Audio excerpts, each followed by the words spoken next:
A few years ago, I moved to a small rural community. I grew up in a fairly large city and was never one for that kind of life. It was loud and chaotic all the time.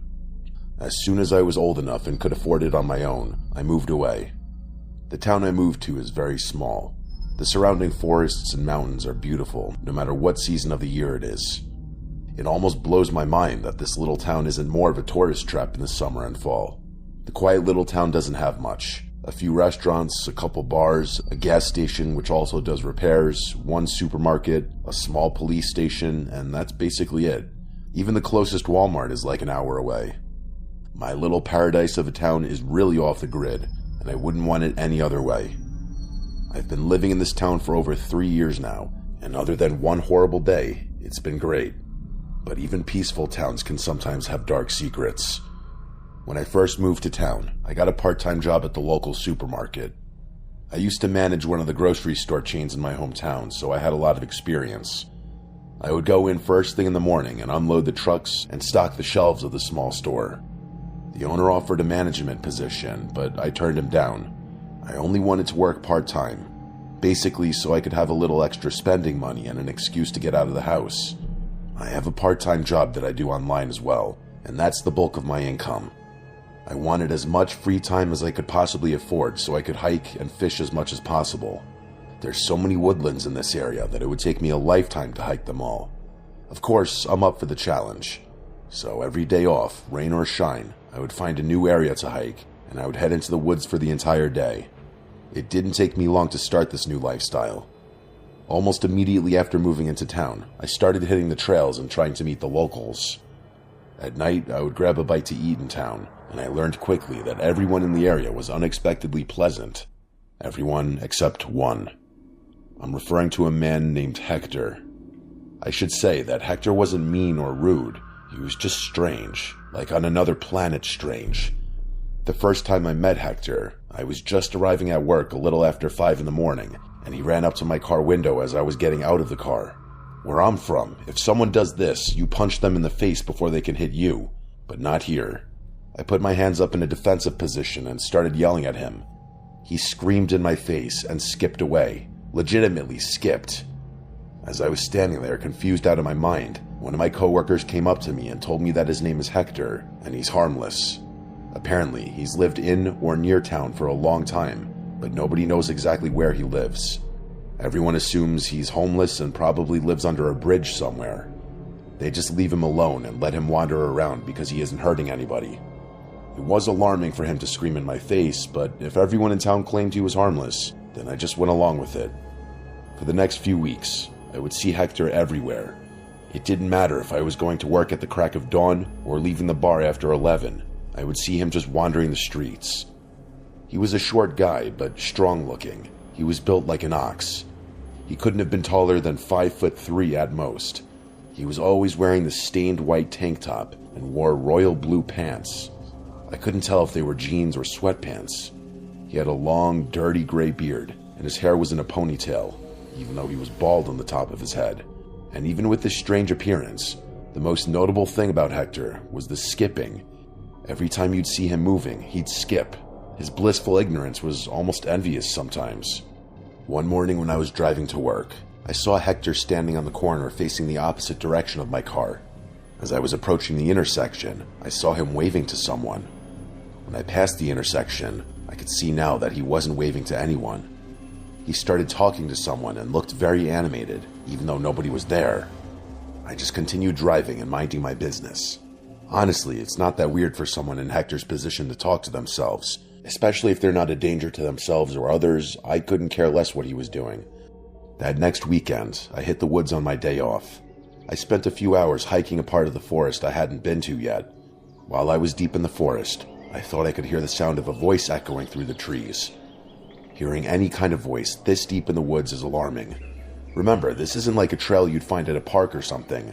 This is just pure wilderness, so any voice would cause you to feel a little unnerved. I know it's sketchy, but I wanted to know the source of the voice. Instead of retreating back into the woods and away from the voices, I started to move toward the voices slowly. As I got closer to the voices, I could tell that one of them sounded like it was in distress. I grabbed my pocket knife just in case and continued to sneak as quietly as I could. The voices were just behind the thick grouping of trees that was directly in front of me. When I peeked from behind the trees, I couldn't believe what I was seeing. It wasn't multiple voices. It was Hector. Just Hector. He was talking to himself and changing his voice.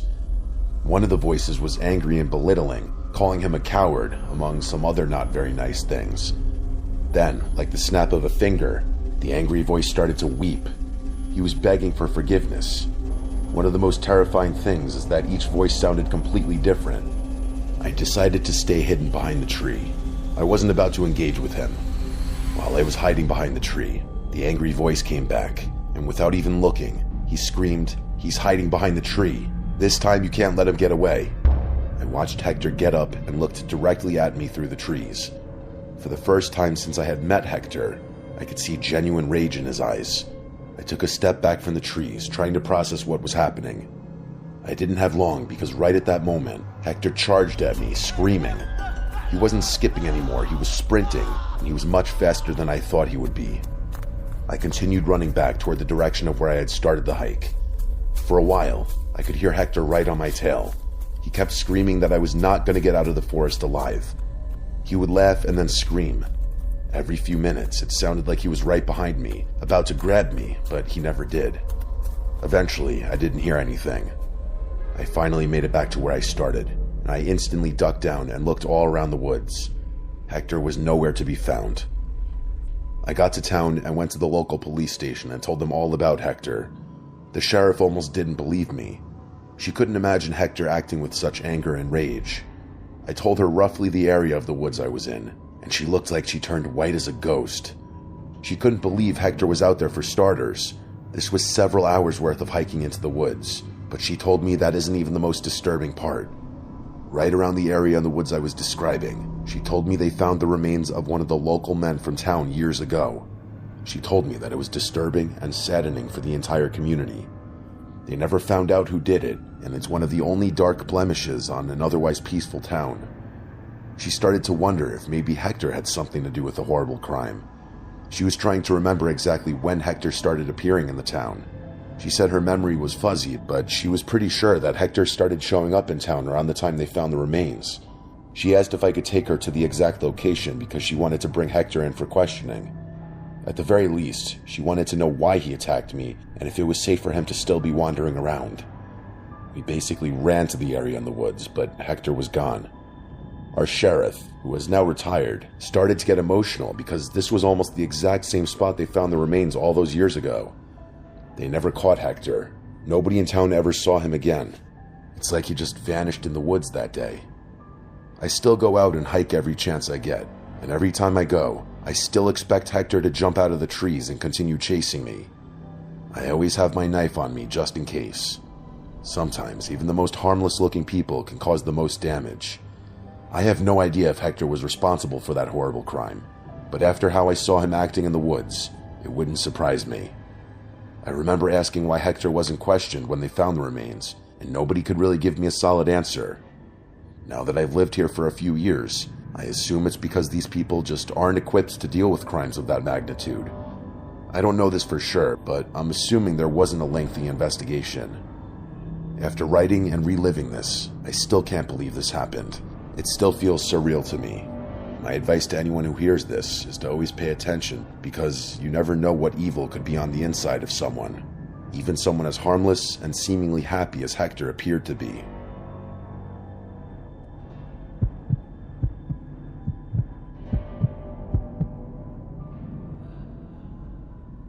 I'm writing this story while it's still fresh in my head. My girlfriend Katie and I just got back from what was supposed to be a multiple-day hiking trip.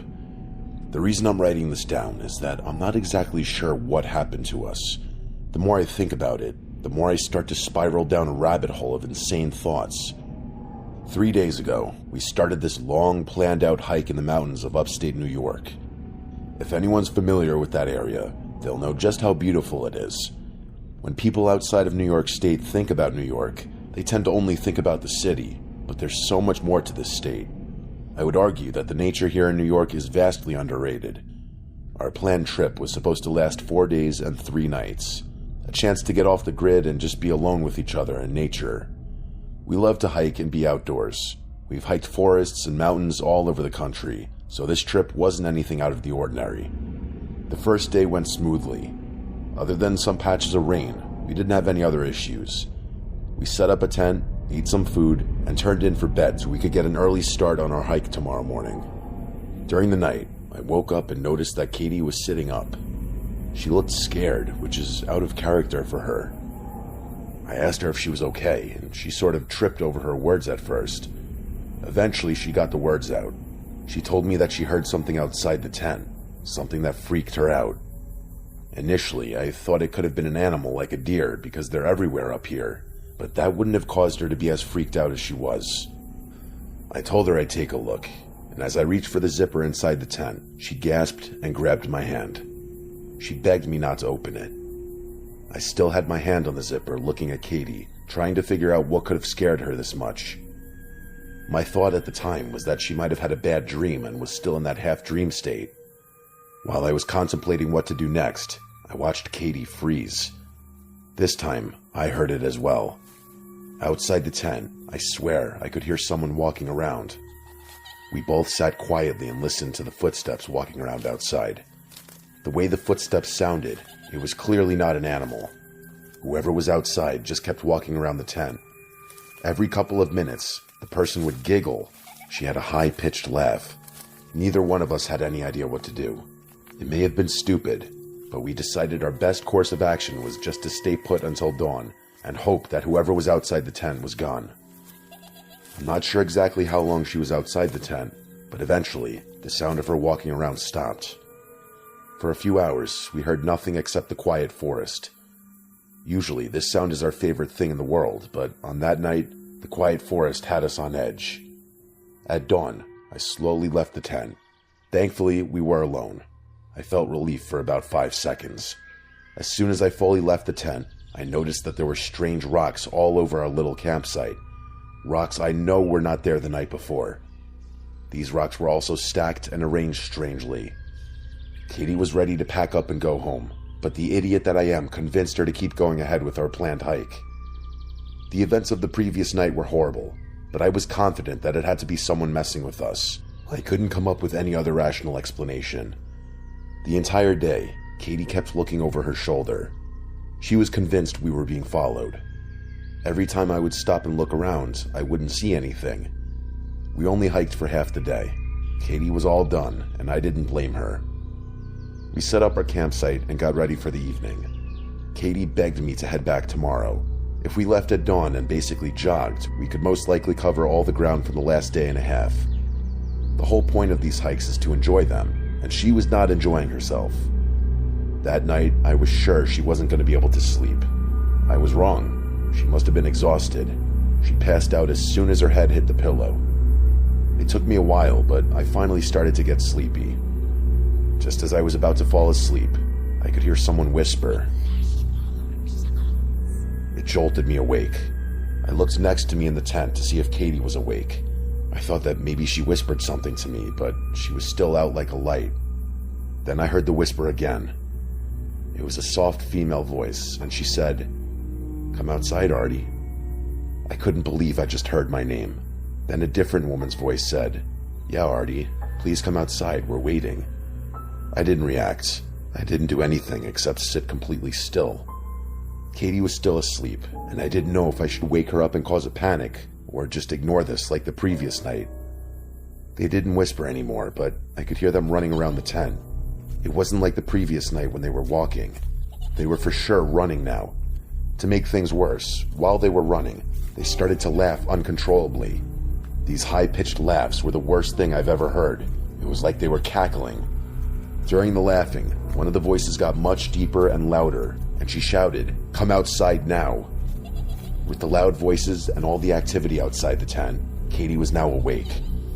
She instantly panicked and wanted to know what was going on. I can't imagine how disoriented she must have been, waking up to screaming and laughing outside the tent. I didn't even have a few seconds to explain to her what was going on, because these women outside started messing with the tent, almost like they kept leaning into the sides of it. Then they would try pulling the tent, and somehow they'd actually move us a little bit. During all this chaos, the women outside continued to laugh. I have to admit, I had no idea what to do. This was way beyond anything I'd ever dealt with. I was scared, and I could tell Katie was horrified. Then, in an instant, we heard several footsteps running away. I could hear the footsteps running further into the woods. It was quiet again. For 30 minutes, Katie and I just stared at each other. We didn't say one word. Neither one of us had any idea what just happened, or how to deal with it. After the 30 minutes had passed with no other sounds, I decided I was going to unzip the tent a little bit and just see if we were alone. I slowly unzipped the tent while Katie squeezed the life out of my arm. Standing about 20 feet from the tent was an image that will be burned into my head for my entire life. It was a young woman who looked like she was in her 20s. She was staring right at me, smiling, almost like she was waiting for me to unzip the tent. She had a white dress on, which is crazy because we were in the woods in the middle of the night. She waved at me. I zipped the tent up and sat there speechless. Katie looked over my shoulder when I had the tent unzipped, and she saw the woman as well. Her reaction was the same as mine. For the rest of the night, we sat and held each other. At any moment, we expected that woman to charge the tent. However, nothing happened. At dawn, I slowly unzipped the tent again. She wasn't there anymore. Just like the previous morning, there were rocks scattered all across the camp in strange formations. There were also sticks tied together that made weird symbols. Symbols I didn't recognize, and neither did Kate. Trust me, I know how this sounds, and I can't believe it either. It sounds like something out of a nightmare. We packed up our stuff, made sure to leave all the rocks and sticks there, and we darted out of those woods. We nearly sprinted instead of jogging. It took less than a day for us to make it back to our car. We drove back to our apartment practically in silence. I told her that as soon as I get home, I'm writing the story and sharing it. As much as we love the woods, I'm in no hurry to go back, especially not those woods. I guess the logical answer still is that someone was just messing with us. I don't know why anyone would go through that much effort for a joke. It seems insane. Any other conclusion I come to makes me question everything I know. This felt sinister.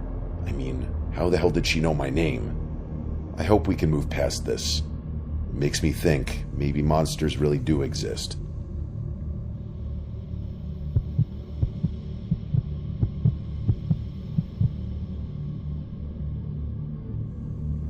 I thought about sharing this story several times throughout the years. I've been sitting on it for a while. I don't talk about it a lot. I guess the main reason I don't like talking about it is that I struggle to fully explain what happened.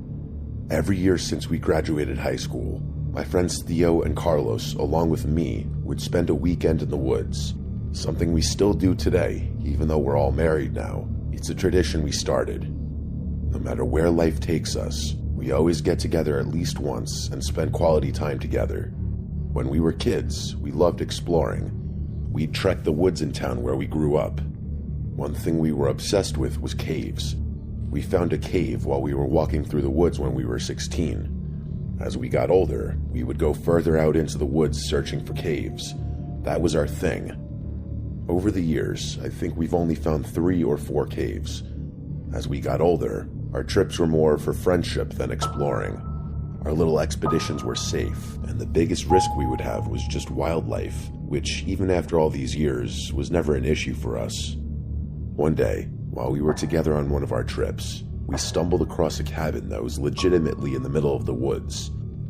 We approached the cabin just like every fool in every horror movie that features a rundown cabin in the woods. We were even joking among ourselves that we were in a horror movie cliche. We looked through the windows, and clearly this place was abandoned. It was almost empty inside except for a few pieces of furniture that were destroyed. Carlos wanted to go inside the cabin and check it out, and we didn't disagree. Going inside the cabin may seem like a hell no moment for some, but honestly, it's not that weird. We've seen some crazy things in the woods over the years. For example, one time we found this huge clearing in the woods that had a creepy makeshift village. It had all these small huts, and it was filled with giant mounds of debris and trash everywhere. It was scary at first. We found out after that it was once living quarters for residents of a traveling circus that was in the area for a while, way back in the day. So needless to say, there is weird stuff in the woods. A clearly abandoned cabin is far from something that would send me running. It's just more unexpected than anything else. We loved it when we would find something weird like this. Getting to the bottom of whatever we found was something we all looked forward to.